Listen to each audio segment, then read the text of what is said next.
Boa noite. Voltamos com mais uma live. Quem estiver assistindo, se puder comentar. Áudio tá ok, imagem tá ok. Espero que sim. Pela primeira vez estamos ao vivo pelo Facebook. Nossas lives jurídicas até a última foram sempre através da plataforma do Instagram. Estamos pela primeira vez no Facebook. Gostaria de agradecer a presença de vocês. Sejam muito bem-vindos. Meu nome é Ingrid Santos, eu sou advogada criminalista e vim falar sobre um assunto muito importante, muito delicado. E para falar sobre esse assunto, que é sobre o Maio Laranja, que veio e teve uma conscientização bem grande a respeito do abuso infantil, nós convidamos a doutora Luana Guimarães, advogada, que pertence ao coletivo Mogianas, ex-presidente do Conselho Municipal do Direito das Crianças e Adolescentes, daqui de Mogi das Cruzes. Então, a gente trouxe ela para fazer algumas perguntas. Como ela é especialista, ela vai nos esclarecer alguns detalhes aí do que é o abuso infantil, como que ele pode se dar, quais formas de se identificar, como denunciar, tá? É um assunto bem triste. A gente tem que tratar com bastante seriedade, porque a gente está falando de crianças e adolescentes que estão se desenvolvendo, então eles não têm a sua plena capacidade, não entendem muitas das vezes o que está acontecendo com eles. Então eu trouxe uma pessoa que tem uma sensibilidade incrível, que é a Luana. É uma pessoa incrível. Tive o prazer de conhecer através do VOC, Movimento Vamos Ocupar a Cidade. E é uma pessoa também iluminada, que tem um trabalho incrível, que trabalha com muita dignidade pelo direito dessas pessoinhas que a gente ama tanto, né, que são as crianças, adolescentes. E eu vou falar um pouquinho para vocês como os dados são alarmantes, tá? Para que vocês possam ter noção do quanto grave é o abuso infantil.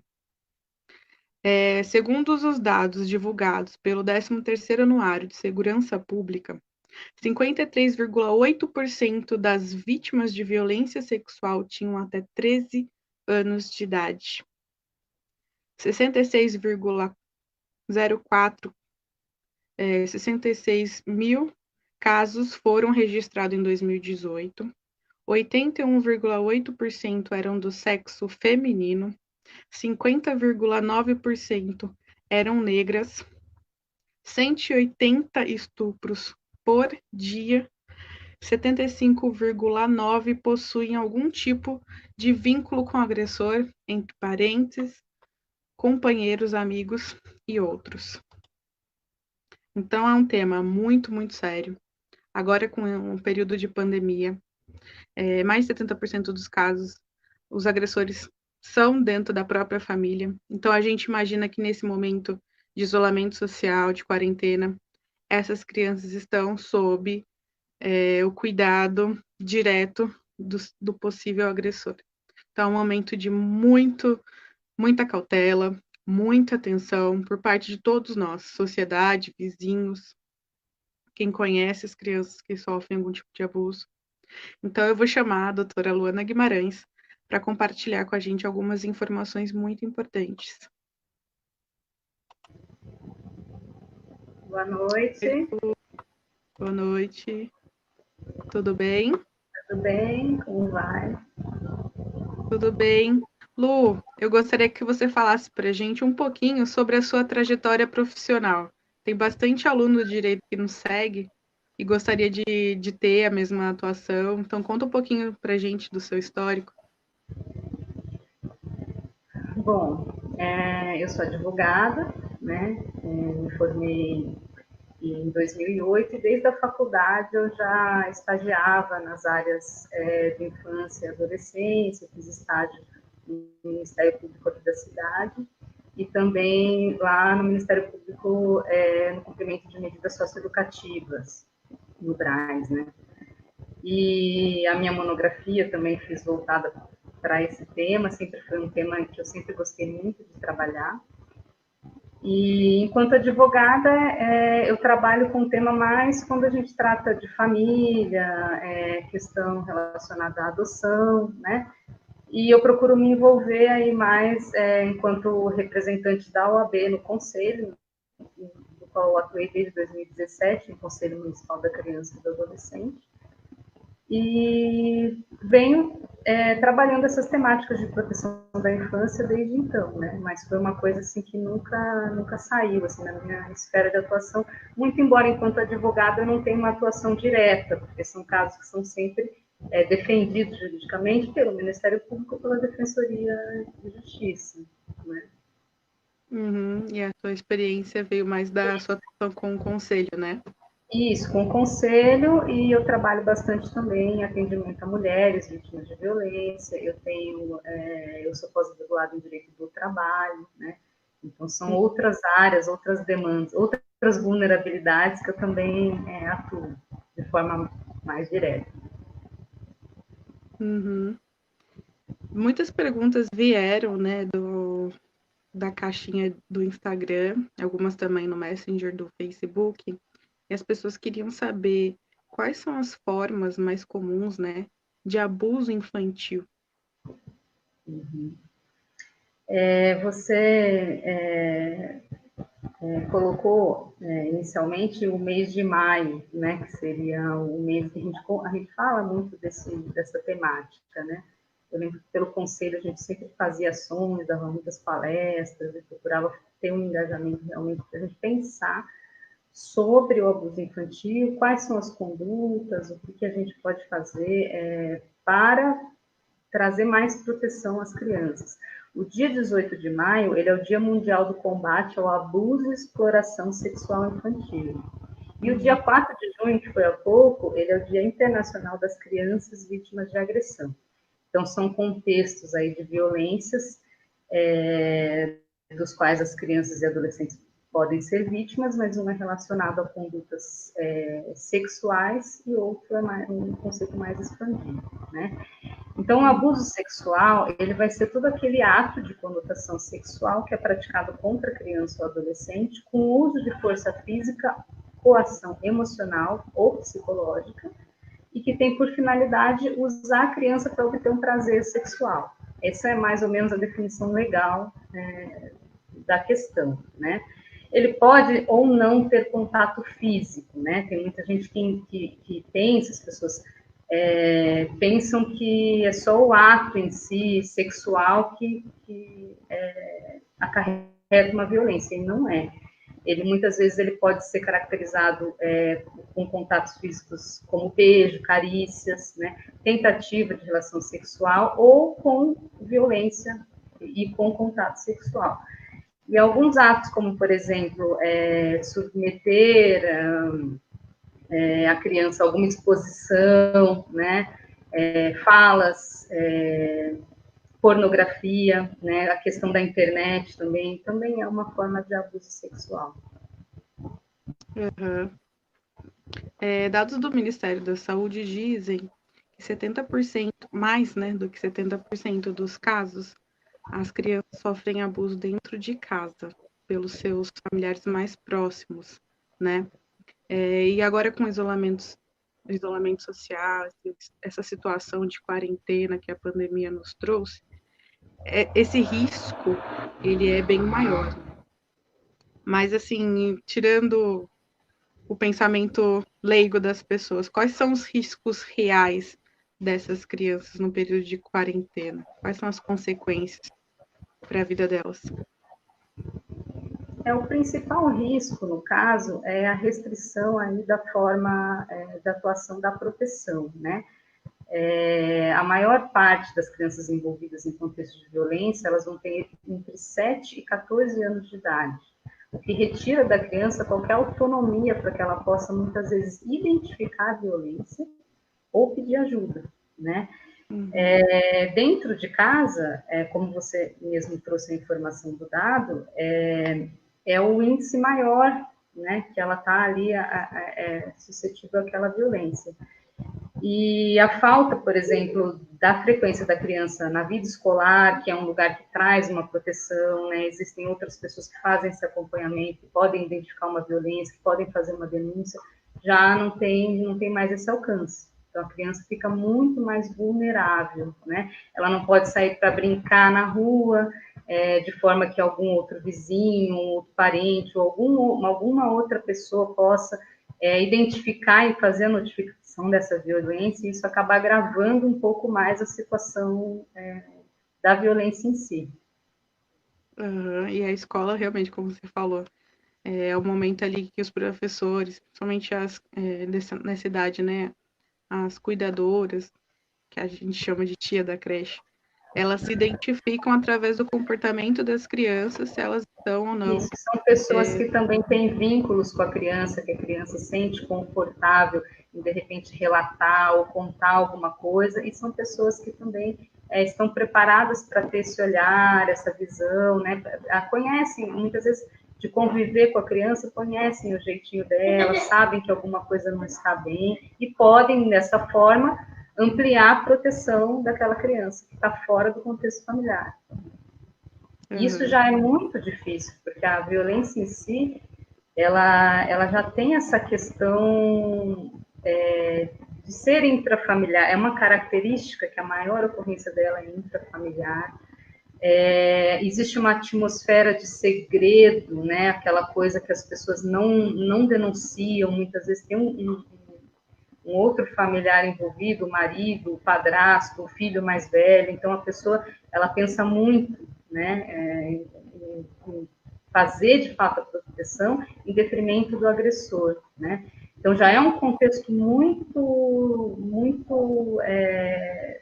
subnotificado por conta dessas dificuldades.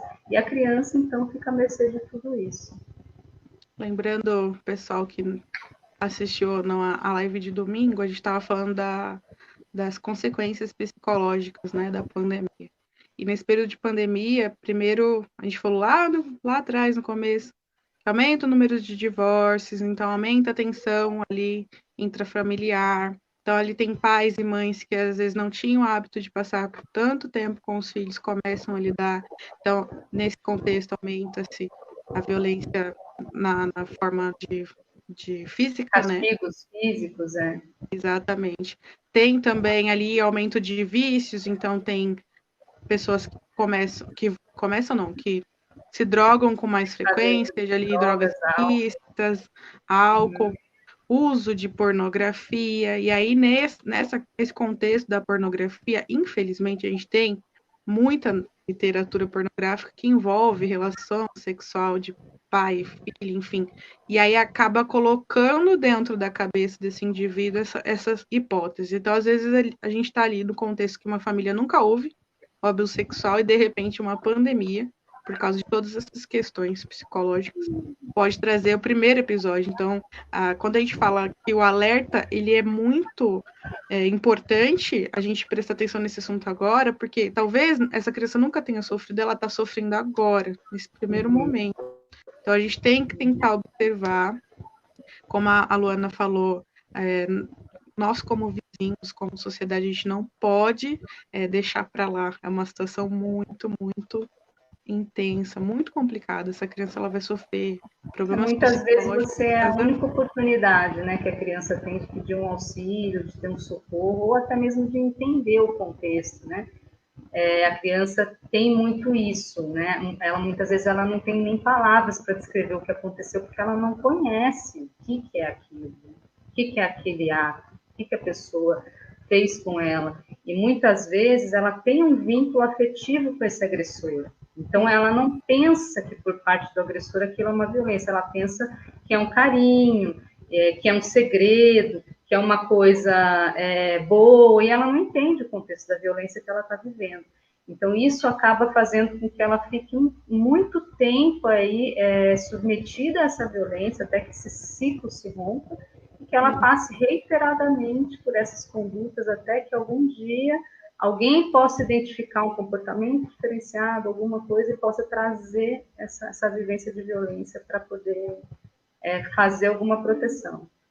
Exatamente. Isso é tão complicado, por quê? Porque essas crianças, elas, de repente, não têm outro modelo, né, para se espelhar. Então, assim, elas realmente acreditam que aquilo é normal, ou elas são levadas a crer que aquilo é normal. Então, elas no primeiro momento, não enxergam, né, o Exato. perigo, e às vezes, quando elas sentem desconforto, elas não entendem que é errado. Então, elas não Uhum. gostam, porém, não manifestam ainda que aquilo está acontecendo com ela, né? Justamente porque os agressores, eles deixam a entender que é certo e que é comum, e que não é para ficar falando É um sobre. carinho, né, que é feito, né, e a criança realmente ela acaba.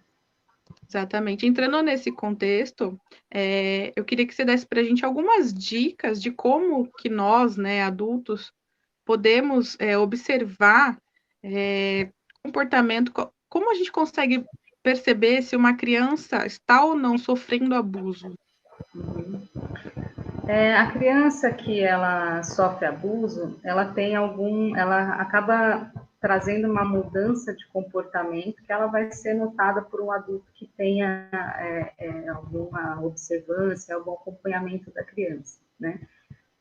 Geralmente, quando o contexto desse abuso ele não traz uma violência, ele até tem um contato físico, mas não traz uma violência física, uma agressão física, como, por exemplo, tocar a criança ou submeter a criança a pornografia ou a outras práticas, por exemplo, que não vão deixar lesões físicas na criança, ela acaba tendo um comportamento em que ela vai demonstrar esses atos, né? Então ela acaba fazendo brincadeiras com conotação sexual, ela acaba querendo fazer encenações com outra criança sobre aquele contexto, ela acaba se interessando por esse assunto de forma assim, além da curiosidade, né? Ela demonstra o interesse sobre alguns temas e o conhecimento sobre alguns temas que não é comum para a criança, porque ela não tem aquela vivência, aquela experiência, né? Então o adulto já se questiona, uma coisa diferente aqui, né? E a criança que ela é submetida a uma violência física, a um estupro, ela acaba tendo uma mudança de comportamento bem brusca, no sentido de apresentar dificuldade para dormir, né? Ela passa a ter um comportamento mais desleixado com suas vestimentas, ela não quer se parecer bonita, às vezes ela tem distúrbios alimentares, existe várias formas, assim, às vezes fica muito quieta, não conversa, às vezes se expressa através de desenhos, às vezes ela demonstra pânico de estar em determinados lugares ou na presença de algumas pessoas, né? Por isso que a gente nunca deve forçar uma criança a estar com alguém, ou a beijar, ou abraçar pessoas, porque muitas vezes é neste momento que você não identifica uma violência, né? Então aquela coisa, não, beija o tio tal, né? Cumprimento, não é uma falta de educação quando a criança se recusa a beijar ou abraçar, ou a sentar no colo, ou a permitir determinados carinhos. E nesse momento é que a gente tem que ter a visão bem apurada para a ocorrência dessa violência. Eu estava vendo alguns estudos que algumas crianças apresentam até regressão cognitiva, né? Então, aquelas crianças que já aprenderam a falar, param de falar, crianças que já Sim, saíram da escrever, fralda, desenvolvimento, voltam a interesse falar. na escola, o rendimento escolar cai muito, né? Exatamente. A criança traz assim uma tristeza, uma coisa inexplicável, às vezes não quer mais brincar, né? Ela demonstra um comportamento sexualizado, né, exacerbado, né, uma conduta muito adultilizada na forma de se vestir, por exemplo, né? Uhum. Faz a reprodução dessas práticas com outras crianças, com outros familiares. Às vezes ela, por vezes, pode apresentar, por exemplo, nunca fez xixi na cama e de repente começa a fazer xixi na cama. Várias coisas, né? Que são detalhes que você observa que não está muito normal ali no comportamento. Eu acho que não é uma desculpa, mas, por exemplo, também vi estudos relacionados, por exemplo, uma criança que já tem um comportamento de até começar a praticar libertinos com outra criança. Então, ali, ela é, no caso, agressora, mas possivelmente ela é vítima também, né? Então, primeiro ela sofreu esse abuso, ela não entendeu, né? Não entendeu o que estava acontecendo e ela acaba replicando aquilo com Na outras verdade, são crianças. duas vítimas, né? Porque o que a criança está fazendo é, de fato, replicar uma situação em que ela passou, né? E as duas precisam ser acolhidas e tratadas de forma a trabalhar esse contexto da violência e erradicar isso, né? Por isso que é tão importante a gente falar sobre isso. Às vezes a gente pensa que, ah, não, mas meu filho nunca vai passar por isso, eu não tenho nada a ver com a vida dos outros. Não é assim, né? Então, se a gente não Não, presta atenção no que acontece com a vida, por exemplo, dos amiguinhos do seu filho, de repente isso pode vir a ser o seu problema também. Então, a gente não exatamente. pode nos calar, não podemos nos calar de forma alguma. A ocorrência do primeiro abuso sexual é na faixa dos 9 anos de idade, né? Do assédio, né?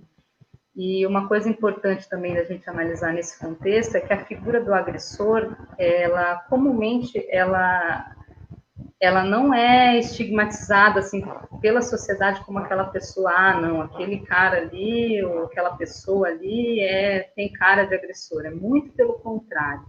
É aquela criança que aquela pessoa que gosta de estar sempre com crianças, que às vezes desenvolve trabalhos, a criança gosta de estar na companhia daquela pessoa, é uma pessoa que não levanta suspeitas, né? Sempre muito educada, muito cordial, nunca ouviu se falar nada em relação àquele agressor, né? Então, nada disso são questões que devem ser consideradas quando você observa um contexto de violência. E a palavra da criança é muito relevante. Às vezes ela não vai conseguir te dar essa informação de forma tão clara e precisa. Uhum. Cabe a atenção aí dos pais, né? Isso, a Porque pessoa é carismática, né? Invariavelmente a gente sempre se depara com esse contexto. Nossa, mas tem certeza? Tal pessoa é tão, né? Uma pessoa tão educada, ou é tão interessada, jamais faria uma coisa dessas. E é justamente isso é uma postura do agressor que acaba perpetuando o abuso e ampliando a ocorrência em relação a várias vítimas, né? Porque nunca se desconfia daquela pessoa. exatamente. Então, cabe principalmente quando o agressor é o padrasto, né, ou a madrasta. Apesar de ter menos de 4% dos agressores, a mulher também pode ser Também pode agressora ser. nesse caso. E a criança tem dificuldade de denunciar justamente por isso, né? Não é, de fato, parente, Não é mas está claro. dentro de casa, né? E aí cria Existe aquela. uma relação de afeto, né? Às vezes é um professor, às vezes é alguém com quem a criança convive, né? Um primo, alguém que tem algum vínculo de afeto e tem acesso a essa criança. Então, Algumas outras. Pode falar. primeiro momento tem que dar uma atenção para essa criança. Vamos supor, mesmo que o adulto suspeite, né, que aquela história não pareça real, aí o momento é de parar, observar, investigar, levar no médico, saber se, né, se essa criança tem, né, alguma reação psicológica, né? Porque um psicólogo e um psiquiatra ele consegue identificar se uma criança passou por abuso, não é? Então, aí vai depender do tipo de abuso, do tipo de vínculo que o profissional tenha. O ideal é que a criança tenha um acolhimento realmente especializado, né? Uhum. Muitas vezes a criança passa por um médico, por exemplo, que não identifica um abuso como a ocorrência de um sexo oral, alguma coisa que não tenha deixado os vestígios. E aí vai negar a ocorrência. Isso é um quadro que a gente enfrenta muito, é um dos mitos, né, em relação ao contexto de violência, que a pessoa pensa muito que tem que ter evidências do crime para você fazer uma denúncia, tem que ter evidências. E não é, né? 30% dos casos eles vão apresentar apenas vestígios, se deixar vestígios. E o abuso sexual ele não se limita ao estupro, ele tem todo o contexto de outras práticas que são, sim, caracterizados no mesmo nível, inclusive, de equivalência do estupro enquanto abuso sexual. E também tem essa questão de que as pessoas trazem muito essa questão de não acreditar, de dizer que a criança mente, a criança inventa histórias, ela é exagerada, ela está confundindo, não é bem isso. Então, a gente precisa parar de fazer isso, parar de tentar defender um agressor em detrimento de uma criança, sendo que, né, qual o risco que pode ter para ela se você negar uma acolhida, com base nisso, né? Mas ela pode estar inventando, ela conta muitas histórias, né? A gente tem que tomar o fato como verdadeiro e aí proceder aos devidos atendimentos que vão extrair dessa criança o que realmente ela foi submetida, né? E outra coisa também é que muita gente, infelizmente, ainda tem esse discurso de que a criança, quando é maior, por exemplo, mas a criança gostou, a criança provocou, a criança se veste assim, se veste assado, ou adolescente, a gente escuta muito isso, né? É absurdo. E é um contexto que não cabe mais na nossa sociedade a gente tratar o abuso sexual em qualquer idade, no caso, com essa fala. Até porque quando a criança, adolescente, no caso, com 14 anos, né, que mais passa por isso. Aí o agressor, ele entra com essa fala, né? Ah, não, mas nem parece mais que é criança, nem parece que é adolescente, já tem corpo de mulher, me chamou minha atenção, tava me provocando. Não, não existe isso. Você tem Não que existe. respeitar e ponto final. E muitas vezes, quando é uma adolescente, ela acaba num contexto de uma coação psicológica, né? Então, ela é submetida a uma questão de namoro aí, né? O agressor traz para ela uma ilusão, uma romantização de um relacionamento que muitas vezes é descabido entre um adulto e uma jovem, né? Mas ela confia, ela tem aquela ideia de que, de fato, ela está está tendo um relacionamento, está recebendo uma troca, e na verdade não é, ela está, na verdade, num contexto de abuso que precisa ser identificado. Uhum. Então, eu acho que aqui é o momento, é uma fala que eu ouvia desde criança, que criança é sincera e criança não mente. Então tá na hora da gente começar a levar isso a sério, porque não existe por que uma criança saudável que não tenha sofrido nenhum tipo de abuso inventar uma mentira desse tamanho. Então, se ela replica esses atos ou se ela faz esse tipo de denúncia, cabe aos adultos, sim, protegê-la, como a Luana falou, acolhê-la e fazer a devida denúncia, não deixar para lá. Porque se deixar para lá, a situação ela vira de um jeito onde essa criança ela vai ficar com medo de te contar, porque ela vai pensar que você não vai acreditar nela. Que é o que acontece muito comumente, viu? A criança começa a negar porque ela traz a situação, aquilo é recusado, ela continua, né, submetida àquela violência e ela começa a negar, porque não teve uma acolhida. Bem complicado. Quais são os desafios assim, mais comuns que as crianças enfrentam na hora de denunciar e também nesse contexto? Eu sou adulta, eu sou parente, mas eu não convivo no núcleo principal, familiar.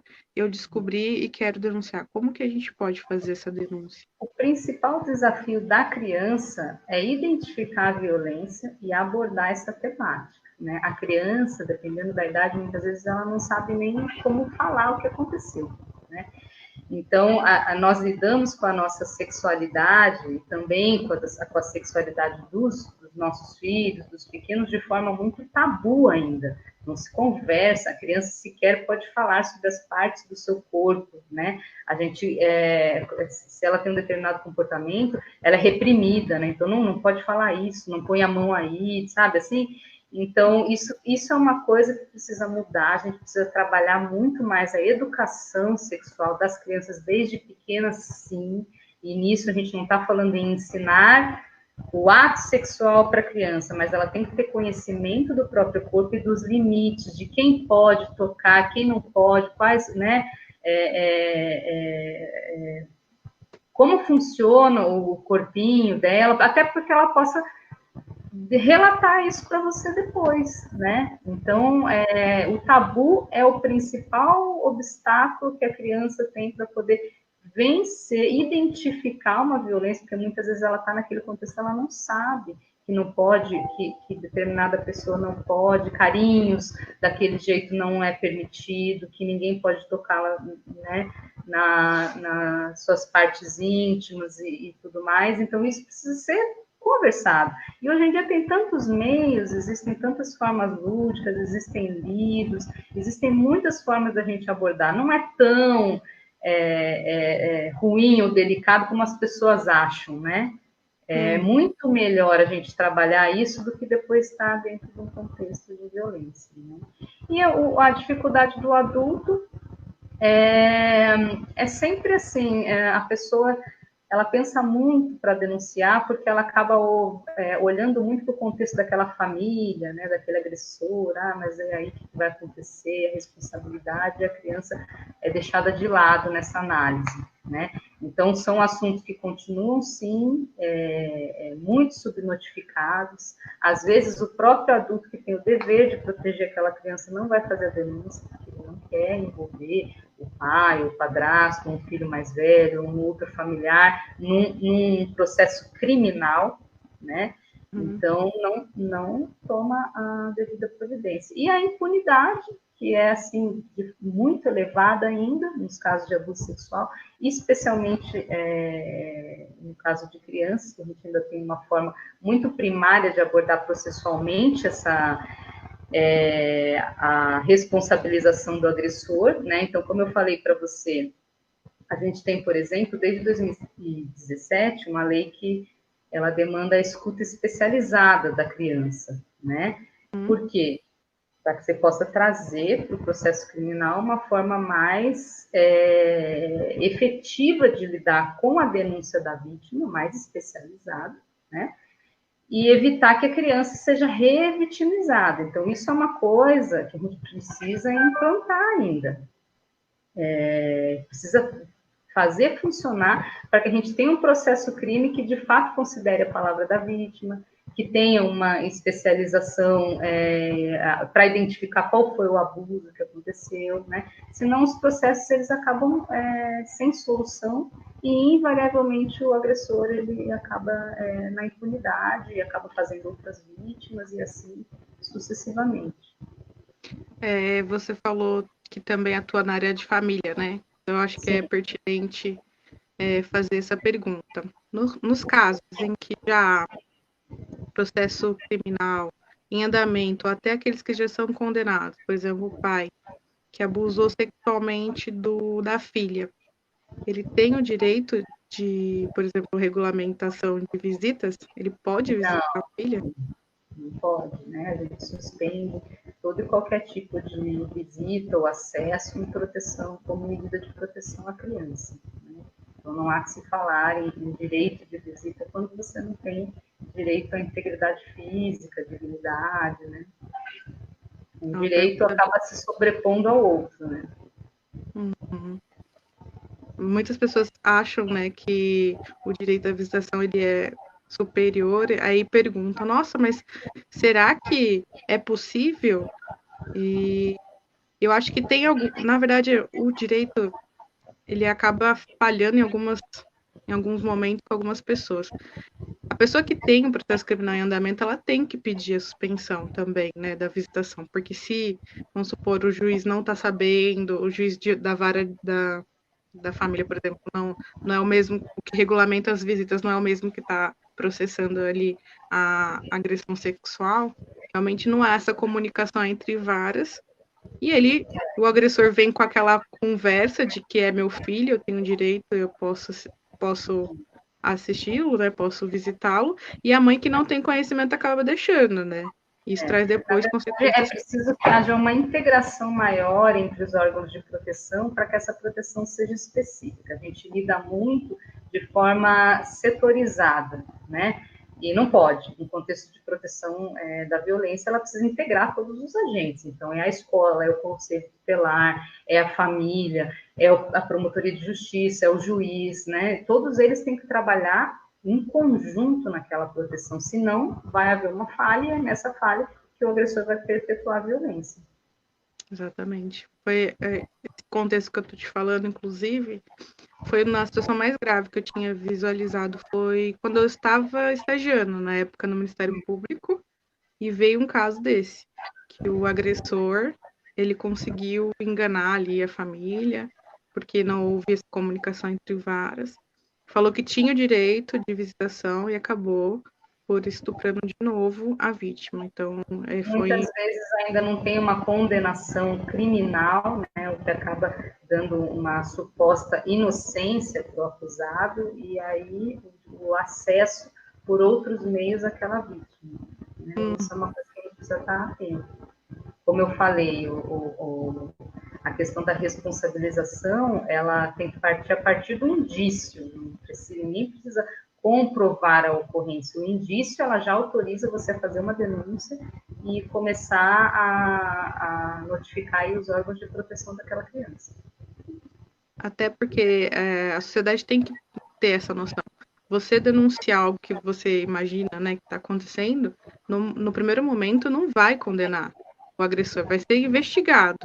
Então, Isso. se ele for inocente, óbvio que não vai acontecer nada. Então, não tem que existir esse medo absurdo de denunciar. Se você acha que está acontecendo alguma coisa, você tem que fazer denúncia. Quem vai verificar se está acontecendo não são as autoridades policiais. Exatamente. Não cabe a gente Sempre como... tem que pensar em relação do prejuízo de quem, né?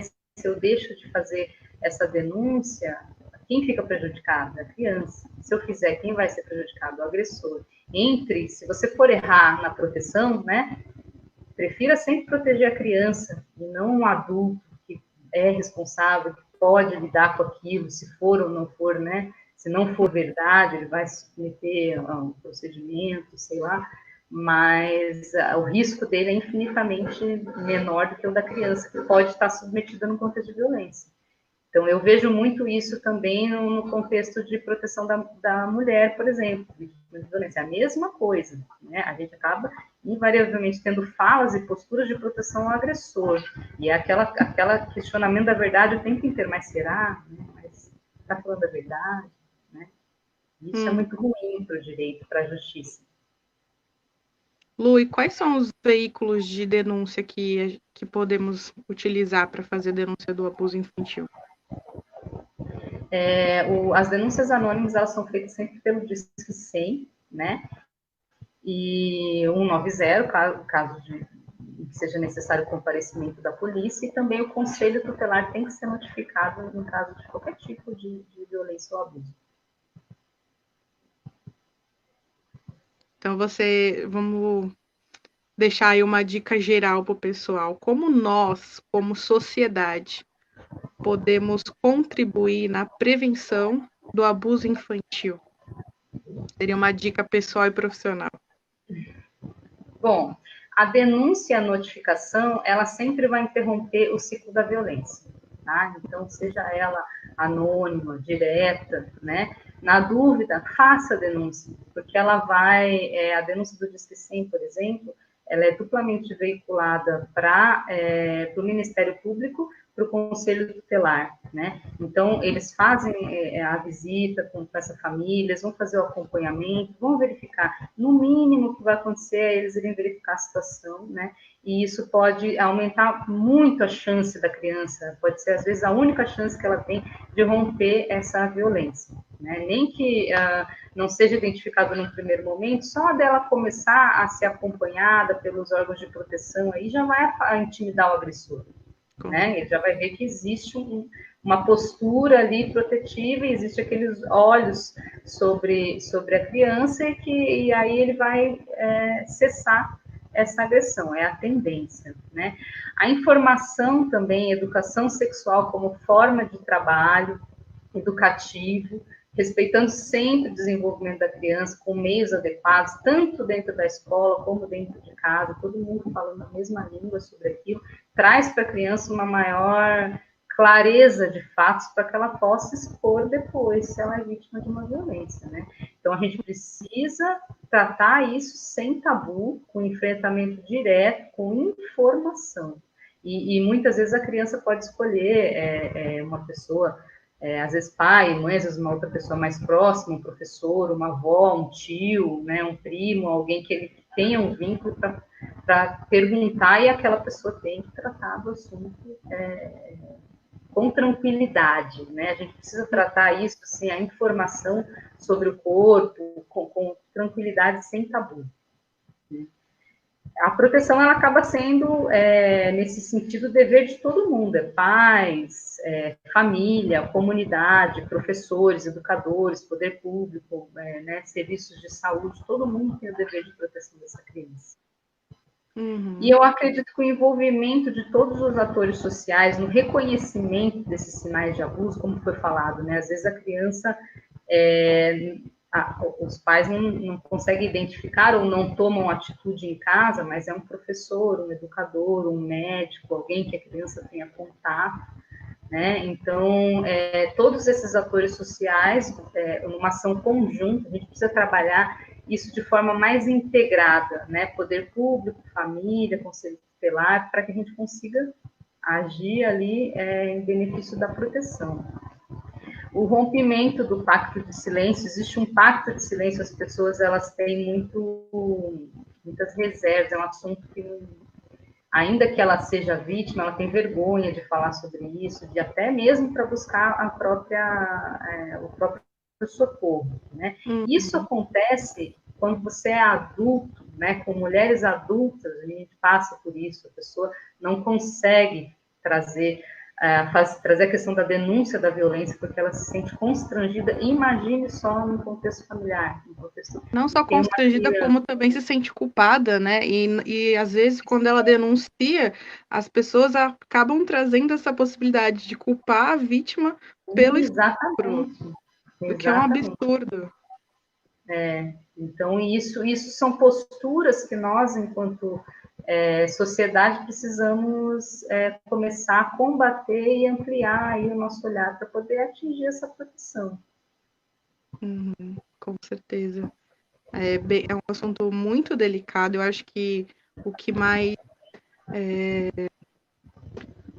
o que é mais incidente, né, nas pessoas no tratar, né, é não saber lidar com a situação no geral, né?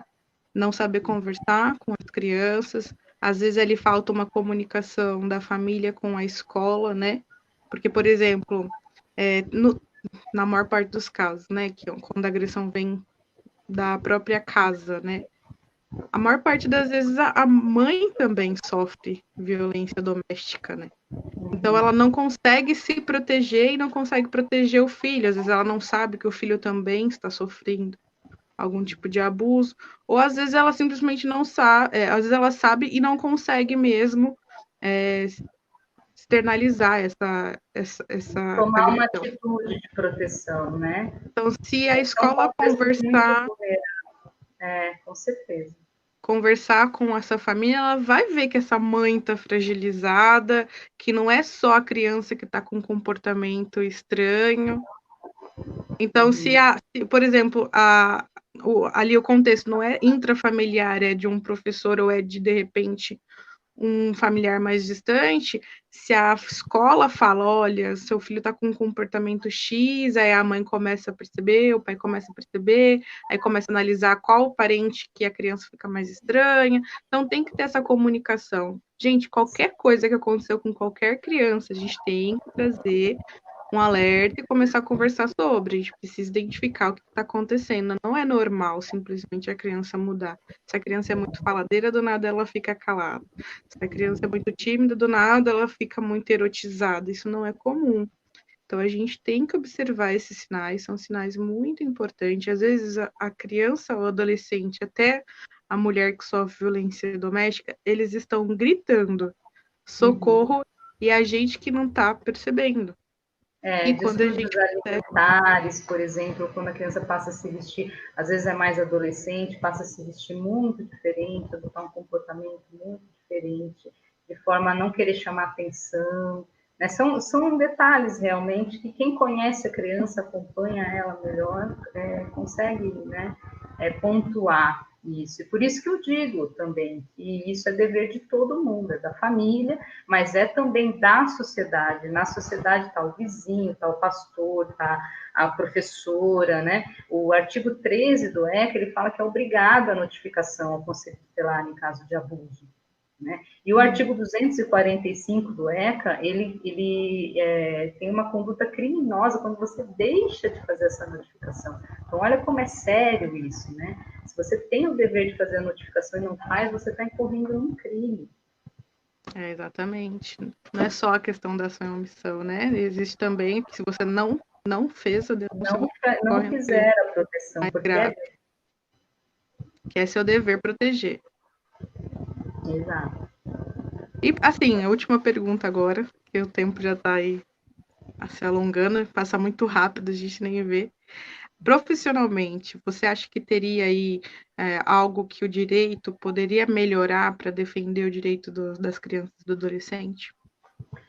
Bom, a primeira resposta que me vem é realmente a questão da escuta especializada. A gente precisa, enquanto operador, já tem uma lei, nós já temos uma lei que obriga, inclusive, os municípios a criarem políticas públicas de centros de atendimento a vítimas de violência, vítimas ou testemunhas de violência contra criança e adolescente, porque essa acolhida ela tem que ser especializada, ela tem que ser integrada com os outros sistemas e não dá para ser da forma como a gente trabalha hoje, porque essa criança acaba revitimizando, revivendo e repetindo aquele contexto e isso não acaba não sendo positivo em nenhum aspecto, nem para a criança, nem na questão da responsabilização do agente, né? Que, na verdade, a proteção da criança tem que vir em primeiro lugar, né, da responsabilização. Então, a gente precisa implementar essa lei da escuta especializada, trazendo uma outra abordagem que possa extrair, de fato, dessa criança uma narrativa só, única, não há necessidade de ficar repetindo, ou dela falar para aqui na delegacia, eu falo para você tutelar, eu falo para o professor, eu falo para a mãe, eu falo para o pai. A criança, ela fica tão cansada, né? Isso é tão cansativo de você estar revivendo aquilo, repetindo aquilo, e aí, por vezes, ela começa a negar, porque ela tende a dar uma resposta positiva, ela pensa que você quer que ela diga ou que ela negue, que ela afirme coisas, né? Ela se sente culpada, então ela acaba não tocando mais no assunto, e isso traz uma dificuldade tanto na proteção quanto na responsabilização. Então, de pronto, o que a gente precisa fazer para trazer uma proteção mais eficaz é implantar a lei da escuta especializada. Isso é tão urgente, eu vou até entrar um pouquinho no porquê isso é tão urgente e importante. Por exemplo, você falou que no procedimento, né, da lei, a criança acaba tendo que falar por a mesma coisa, né, a agressão que ela sofreu para várias pessoas. Então, primeira pessoa que ela denunciou, depois para a primeira autoridade, conselho tutelar, psicólogo, etc. Enfim, essa questão de você contar, de você falar de novo o que aconteceu, o nosso cérebro, isso é de qualquer pessoa, toda vez que a gente lembra de algo, ela não é só uma memória. A partir do momento que a gente está trazendo aquela memória à tona, o nosso corpo, ele entende que a gente está revivendo aquilo. Exatamente. Para você ver o quanto isso é difícil, quanto isso traz consequências psicológicas e às vezes até psiquiátricas muito graves para essas vítimas. Então, ela tem que ficar revivendo de fato aquela situação que com certeza foi traumatizante, vai trazer consequências para o resto da vida. Então, quando a gente fala dela ter que relatar isso de uma forma mais sucinta, né, que ela não tem que falar isso para várias pessoas diferentes para que ela tenha validade, é preservar esse momento, a integridade psicológica também, né? Não só a física, mas a integridade psicológica. Tem até um seriado da Netflix que retrata justamente o que você falou, que ele é recente, acho que se chama Unbelievable, que conta a história de um serial killer verdade. que ele estupra e no caso, ele é um estuprador, né, em série. E aí, uma das vítimas, ela tem que ficar recontando aquela história e os policiais não acreditam nela e chega num momento que ela já está tão Tão esgotada. cansada que ela se questiona se ela realmente estava acordada, se ela sonhou, se aquilo aconteceu, né? Ela acaba se colocando naquele contexto a investigação colocou ela, né? Então ela fica realmente nesse conflito. E isso, imagina, como eu falei, se acontece com um adulto, que dirá Com para uma uma criança criança. adolescente. Então, a Então, gente são tem duas que dar coisas: é o olhar. depoimento especial, que a lei prevê, e a escuta especializada. O depoimento especial é que a criança tem que ser ouvida num ambiente com profissionais que podem, no processo, no caso, uma única vez, e não pelo juiz, ou ela tem que ser ouvida por um profissional especializado para um processo. Né? E a escuta especializada é aquele que vai extrair da melhor forma possível o que aconteceu com aquela criança, e aquilo tem que ser único. Aquele é o que a criança falou, e aquilo tem que ser considerado para toda e qualquer finalidade, sem ficar confrontando novamente, questionando ou submetendo a criança a novas provas. Né? Isso é primordial. Então, aqueles que estão nos vendo, fica aqui um interesse de estudo. Por mais que sejamos advogados, por mais que atuamos, né, nessa área, a gente sabe que existe uma lei, essa lei já está em tramitação, porém, na verdade, os fatos ainda não está funcionando. Então, assim, nos A lei ajude. 13.431 de 2017 já está em vigor. Exatamente. Então, assim, nos ajude na veiculação de informações para que a gente consiga exigir, né, do poder público a eficácia dessa lei. Porque não basta existir a lei, ela tem que funcionar. E não adianta só a gente, advogado, querer atuar e exigir o cumprimento da sociedade como um todo tem que nos ajudar, né? Então, fica aqui o nosso apelo, porque realmente a lei é linda, mas ela tem que ser praticada, né? Até para que a gente, como advogada, consiga trabalhar de forma a pleitear os direitos dos nossos clientes, né? Então é isso, eu acho que a gente já usou todas as perguntas. Tem algumas perguntas aqui no Facebook que subiram. Eu vou, então, agradecer a doutora Luana, pessoa Eu tão que agradeço. especial, que faz um trabalho tão lindo, fez um trabalho tão lindo no conselho, está agora trabalhando no coletivo Mogianas. Quer falar um Isso. pouquinho do coletivo para gente? Bom, o coletivo Mogianas são forças, né? Que nós acabamos, de tantas lutas, acabamos unindo as forças em defesa dessas pessoas, dessas vulnerabilidades, né? Então, mulheres, defesa de direitos das mulheres, de mães, né? De criança e adolescente, que são coisas que implicam diretamente na nossa vivência profissional. Então, sou eu, a Fabiana Araújo e a Ana Rosa. Nós somos três, né? Nós também fazemos parte do movimento Vamos Ocupar a Cidade, né? E estamos juntas aí para tentar trazer mais efetividade para essas demandas, né? Que a gente não pode dizer que são minorias, porque não são minorias, elas são Nossa, apenas mais invisíveis, né? Existe menos acesso e a gente precisa tratar de forma diferenciada em relação a direitos, a políticas públicas e tudo mais. com certeza. E vamos trazendo aos pouquinhos mais informações para o pessoal. Eu acho que em breve estaremos juntas de novo. Com Com certeza certeza. farei novos convites. Mas eu gostaria de agradecer por ter participado, ter trazido tantos detalhes aí, que é um assunto realmente muito delicado, mas é um assunto sério que a gente tem que enfrentar de frente. Temos que denunciar, a gente não pode escalar de forma alguma. Para as pessoas que ainda não tinham essa informação, agora podem seguir com mais certeza de que não é de forma alguma normal essa condição. Não dá para brincar com isso, a gente tem que falar sério. Abuso infantil, seja maus tratos, seja abuso sexual, é inadmissível, a gente tem que expurgar isso da nossa sociedade. É Obrigada de verdade. novo. Obrigada, Ingrid. Agradeço a todos que ficaram, todos que nos assistiram. Tenham uma boa noite e até em breve, que traremos de novo alguma live interessante para vocês. Beijo, Boa tchau, tchau. noite. Tchau.